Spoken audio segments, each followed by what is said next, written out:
ओम शांति। आज की मुरली का सार, मीठे बच्चे, पुण्य आत्मा बनना है तो एक बाप को याद करो। याद से ही खाद निकलेगी, आत्मा पावन बनेगी।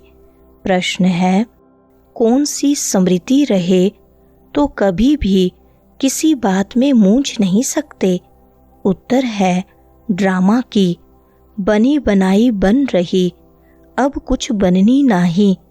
यह अनादि ड्रामा चलता ही रहता है। इसमें किसी बात में मूंझने की दरकार नहीं। कई बच्चे कहते हैं, पता नहीं यह हमारा अंतिम 84वां जन्म है या नहीं। मूंझ जाते हैं। बाबा कहते, मूंझो नहीं, मनुष्य से देवता बनने का पुरुषार्थ करो। सुनते हैं मुख्य पॉइंट्स।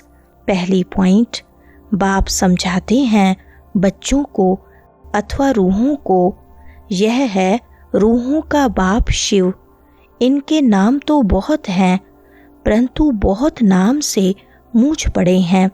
वास्तव में इनका नाम है शिव। शिव जयंती भी भारत में मनाई जाती है। वह निराकार बाबा है, आकर पतितों को पावन बनाते हैं। कोई ने भागीरथ, कोई ने नंदीगण कह दिया है।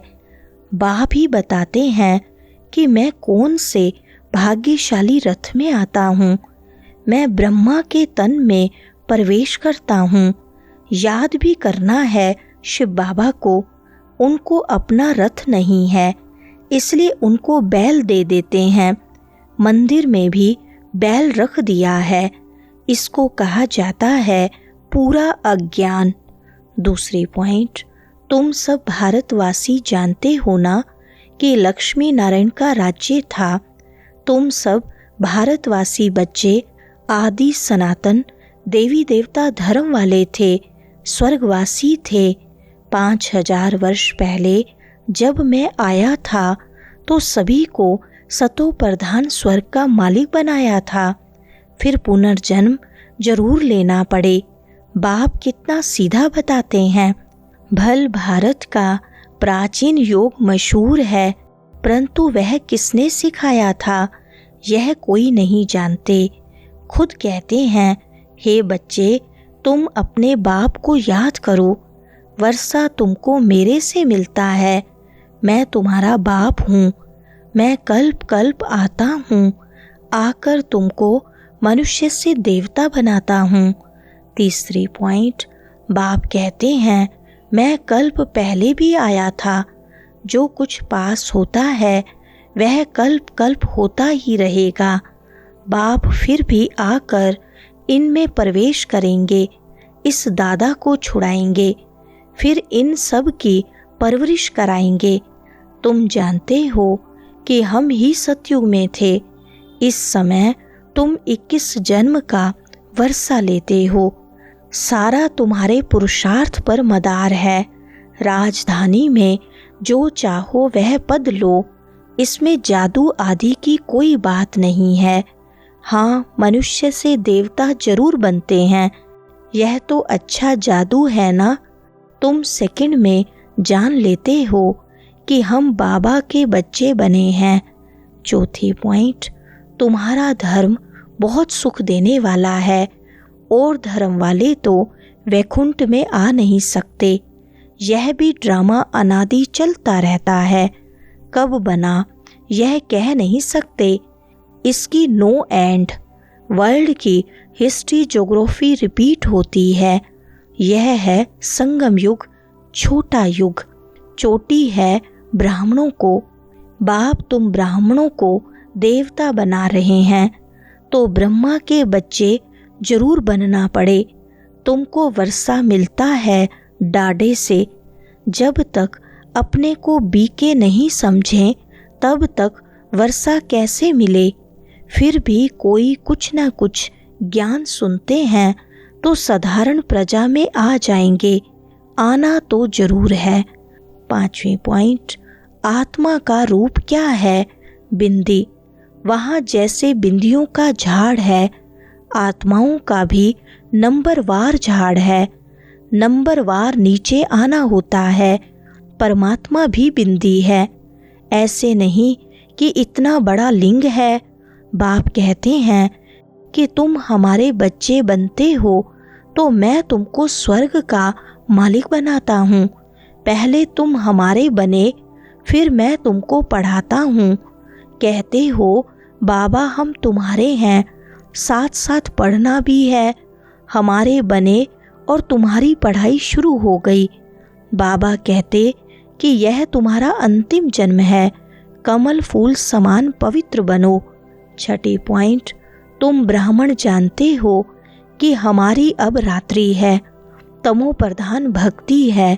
दर दर धक्के खाते रहते हैं, सबकी पूजा करते रहते हैं, टिवाटे की भी पूजा करते हैं, मनुष्य के शरीर की भी पूजा करते हैं।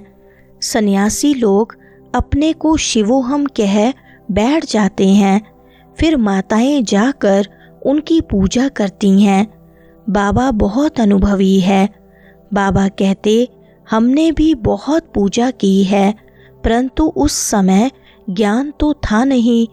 फल चढ़ाते थे, लोटी चढ़ाते थे मनुष्य पर, परंतु यह सब फिर भी होगा।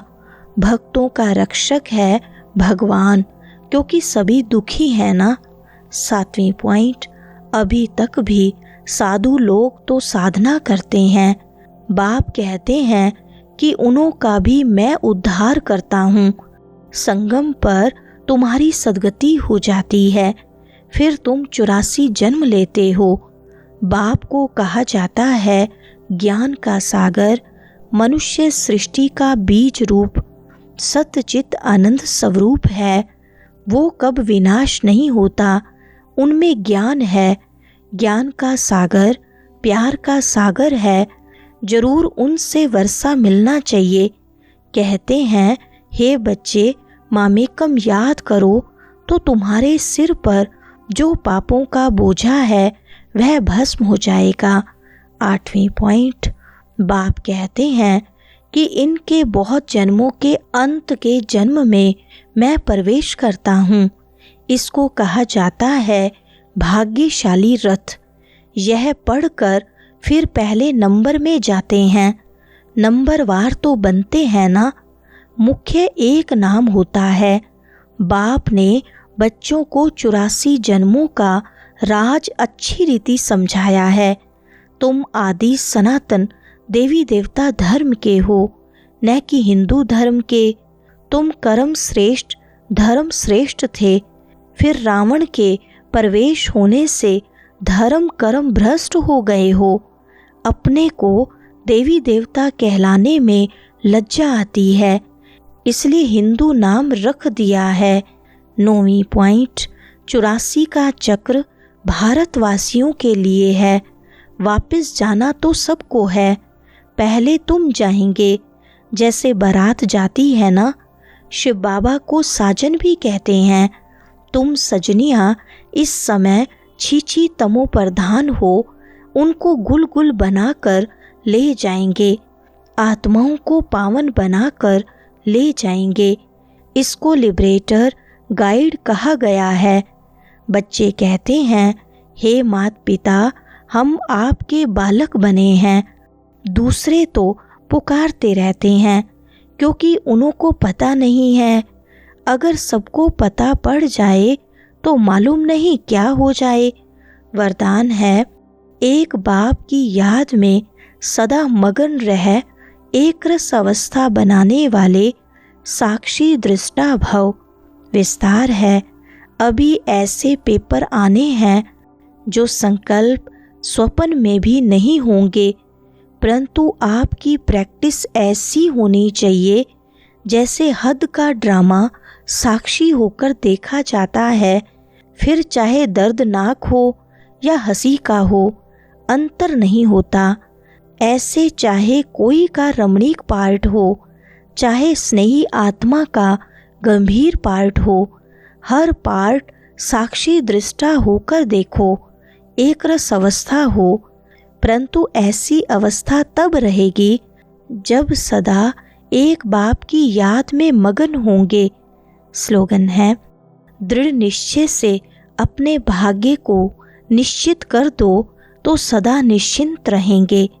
अच्छा, ओम शांति।